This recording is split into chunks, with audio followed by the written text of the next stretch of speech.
और यूक्रेन पर रूस के हमले और तेज हो गए हैं। रूस की सेना यूक्रेन में कई जगह जबरदस्त हमले लगातार कर रही है। रूसी सेना के निशाने पर यूक्रेन के कई बड़े शहर भी हैं जिन पर रूस पूरी तरह से अपना झंडा लहराना चाहता है। फिलहाल रूस ने मारिउपोल पर कब्जे का दावा किया है और उस बीच रूस ने दूसरे कई मोर्चों पर भी जंग तेज कर दी। एक बार हम मैप के जरिए, नक्शे के जरिए भी आपको समझाने की कोशिश करेंगे कि वो कौन से क्षेत्र हैं जहां पर जंग इस वक्त सबसे ज्यादा भीषण देखने को मिल रही है। आप देख सकते हैं रोबीजने और सेकोडोनेस्क, डोनेस्क, मारिउपोल और साथ साथ स्लोवियांस्क, ये तमाम ऐसे क्षेत्र हैं, इज्यूम, खार्किव, जहां पर लगातार भीषण जंग इस वक्त चल रही है रूस और यूक्रेन के सेनाओं के बीच में, क्योंकि ये तमाम इलाके जो हैं वो रूस की सीमा से लगते हैं। तो ऐसे में रूस इन क्षेत्रों पर ही कब्जा ज्यादा जमाना चाहता है ताकि धीरे धीरे अपनी विस्तार करते करते वो यहां तक और तमाम इलाकों में पहुंच सके यूक्रेन के और शहरों में भी। इससे पहले हमने देखा था किस तरीके से रूसी सेना की वापसी होने लगी थी, क्योंकि ये जो क्षेत्र थे यहां पर कड़ी टक्कर देखने को मिली थी और ऐसे में बेहद मुश्किल हो गया था रूसी सेना का वहां पर टिक पाना। और इसी वजह से रूसी सैनिक थे वो वहां से आगे बढ़ गए थे। लेकिन अभी भी कई ऐसे क्षेत्र हैं जहां पर लगातार भीषण जंग चल रही है और पिछले 2 महीने से यूक्रेन में रूसी सैनिकों के लगातार हमले जारी हैं और इन 2 महीनों में यूक्रेन के कई शहर मलबे में तब्दील हो गए हैं, जबकि रूसी हमले में सैकड़ों लोग अपनी जान गंवा चुके हैं। वहीं दावा है कि लाखों लोग बेघर हो चुके हैं और यूक्रेन छोड़कर दूसरे देशों में शरण लेने को मजबूर हो गए हैं। वहीं जंग के दौरान रूसी सैनिकों को सभी जगहों पर विरोध का भी सामना करना पड़ रहा है और इसके बावजूद रूस के सैनिकों के ताबड़तोड़ हमले लगातार जारी हैं। और ताजा हमला यूक्रेन के ओदेसा में हुआ, जहां पर दावा किया गया है कि इस हमले में 3 महीने के एक बच्चे समेत 8 लोगों की मौत हो गई। यूक्रेन के शहरों में बमों की बारिश।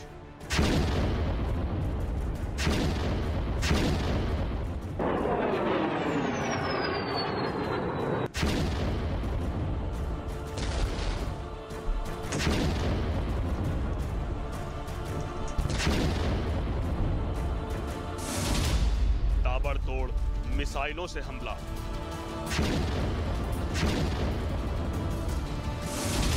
गरजते रूस के टैंक।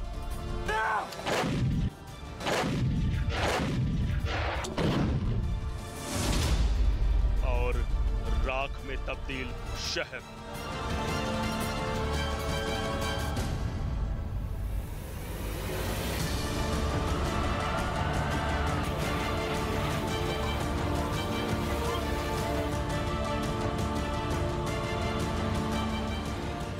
पिछले 2 महीनों से जारी जंग के बीच यूक्रेन ने कभी सपने में भी ऐसी बर्बादी के बारे में नहीं सोचा होगा। खार्किव हो या खेरसॉन, मारिउपोल हो या फिर ओदेसा, यूक्रेन के कई शहरों में रूसी फौज लगातार हमले कर रही है। मिसाइल हमलों से पूरा यूक्रेन दहल रहा है। खार्किव और खेरसॉन समेत यूक्रेन के कई शहरों को तबाह करने के बाद अब रूस के सैनिकों ने ओदेसा को अपना निशाना बनाया है। ओदेसा से रूस के हमले के बाद तबाही के मंजर की जो तस्वीरें सामने आई हैं, उन्हें देखकर लोगों की रूह कांप गई। रूसी मिसाइल हमलों से तबाही के इस मंजर के बीच घायल लोगों की तस्वीरें वहां की हालातों को बयां कर रही है। Як президент, я на щастя або на жаль, я не знаю, я розділяю біль кожного і кожної, хто втратив дітей своїх. यूक्रेन के अधिकारियों ने दावा किया है कि रूस के सैनिकों ने ओदेसा की एक बहुमंजिला इमारत को निशाना बनाया। रूसी फौज ने एक के बाद एक कई मिसाइलों से हमला किया। दावा किया गया कि इस हमले में बहुमंजिला इमारत के 4 फ्लोर पूरी तरह बर्बाद हो गए। हमले की जानकारी मिलते ही राहत और बचाव दल मौके पर पहुंचा और इमारत में फंसे लोगों को सुरक्षित निकालने का काम शुरू किया। राहत बचाव दल के कई लोग इमारत में लगी आग को बुझाने में जुट गए, जबकि दूसरे कर्मचारियों ने हमले में घायल लोगों को बाहर निकाला और उन्हें इलाज के लिए अस्पताल पहुंचाया। दावा किया गया कि रूस के सैनिकों ने बहुमंजिला इमारत पर क्रूज मिसाइलों से हमला किया। मिसाइल हमले में 8 लोगों की मौत हो गई। मरने वालों में 3 महीने का एक बच्चा भी शामिल है। हमले में करीब 20 लोग घायल हुए हैं। ऐसा नहीं है कि रूस ने इससे पहले ओदेसा पर हमला ना किया हो, लेकिन दावा किया गया कि रूसी सैनिकों ने पहली बार ओदेसा में किसी रिहायशी इमारत को निशाना बनाया। इस हमले के बाद यूक्रेन के राष्ट्रपति ज़ेलेंस्की ने रूस के राष्ट्रपति पुतिन की कड़ी निंदा की और दावा किया कि वो ऐसे हमलों से डरने वाले नहीं हैं। Боїться моя охорона, скажу вам відверто.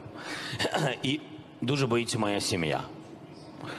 Це щоб зовсім були відвертими ми. Що стосується продовжити тематику зустрічі з президентом Росії, тому я хочу зупинити війну і її закінчити. Є дипломатичний шлях, є шлях військовий. Тож будь-яка здорова людина पिछले 2 महीने से जारी जंग में यूक्रेन का तो भारी नुकसान हुआ ही, रूस को भी काफी नुकसान उठाना पड़ा है। हालांकि यूक्रेन में इस समय हालात ये हैं कि वहां मौजूद लोग खौफ के साए में जीने को मजबूर हैं। कोई नहीं जानता कि कौन सा बम, कौन सी मिसाइल किस वक्त कहां आकर गिरे और उनकी जान पर बनाए।